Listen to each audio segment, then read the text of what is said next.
Yo, Joe. Talking comics, here's your host. It's A Real American Brian. Alright, it's time to get into some more G.I. Joe, A Real American Hero, issue number 43. Strap in, we got a big one here. One of the more iconic G.I. Joe covers, brought to you by Mike Zeck and John Beatty. Crossroads, written by Larry Hama, pencils by Rod Wiggum. Picking up where we left off, Wade Collins has a gun on Stalker and Snake Eyes and is telling them he may not look like their old friend. Cobra gave him plastic surgery to look like the other Freds. Wade gets the two Joes into the car at gunpoint and tells them they need to get back to New York. He is still upset with them for leaving him behind in Vietnam. Wade remembers everything that happened in the jungle and tells his version of the story. He was taking point in the R.I.P unit. While distracted, he walked up on a full unit of NVA. They opened fire on each other, and Ramon and Wade were hit pretty bad. Dickie ran off to try to flank the NVA, but stepped on a mine. Ramon and Dickie didn't make it, but Wade was able to hear Stalker, Storm Shadow, and Snake Eyes falling back, leaving him there. The NVA found him, took him back to a tunnel system, and dug the AK rounds out of his chest, before moving him to a cell in camp, where he stayed for 2 years. He tells Stalker if they were really his buddies, they would have finished him off rather than leaving him for the enemy. Meanwhile, close to Springfield, Candy is on the side of the road. The twice-stolen truck is broke down, and she waves down a ride. The man that stops to pick her up is the same driver that just dropped off the Softmaster in the last issue. He offers some of his coffee with brandy.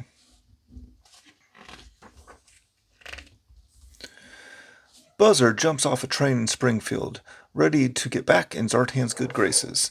The streets are empty and he begins yelling, trying to find someone. Firefly pulls around a corner on a ferret with scrap iron on the back in his first appearance. Back in the Springfield police station, the Softmaster is forcing the last officer to look up the information he is looking for on Hardmaster.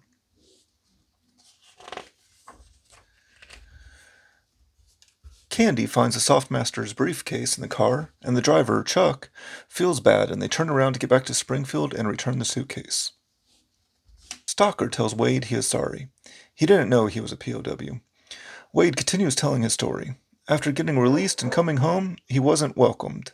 A hippie woman spit on him, calling him a baby killer. His wife sent her lawyer to present him with divorce papers, and he couldn't get a job. No one wanted to hire war veterans because there was a bad image. Wandering the streets one day, he noticed a Cobra recruiting poster. They welcomed him in, and he quickly climbed the ranks. When they formed the Crimson Guard, he volunteered to become a Fred and got the plastic surgery.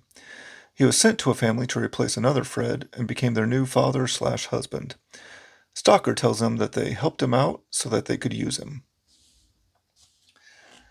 Back in the police station, the Softmaster has found the information he is looking for.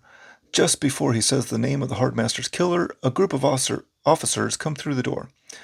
The sergeant that was helping with the computer reaches for his gun, and the Softmaster tosses him. Softmaster runs out the door, knocking all the officers over as the sergeant continues to fly through the window. He runs out into the street and takes a police car, as Buzzer watches on, impressed. Billy is hitchhiking as well. He gets picked up by a couple of nuns, and after discussing the dangers of picking up hitchhikers, they let him out. And the car with Candy and Chuck approaches him. The Cobras on the ferret chase after the Softmaster in the police car and fire missiles at him. The Softmaster sees the missiles coming and drives the police car under a truck, ripping the roof off of the car. The missiles hit the truck, and frozen turkeys rain down on the Cobras. Chuck is still telling bad jokes to Candy and Billy. Candy tells him there's more brandy than coffee in his thermos. Maybe she should drive. Billy has a vision of death in the car. The Softmaster, in what remains of the police cruiser, sees an oncoming train at a crossing and races to beat it, putting distance between him and the Cobras chasing him. Chuck, Candy, and Billy are pulling up to the other side of the railroad crossing as Softmaster blows through it. The Softmaster beats the train but plows into Chuck's car and it bursts into flames. The The Cobras are stuck, waiting out a long freight train. Scrap Iron climbs a pole to see which car blew up.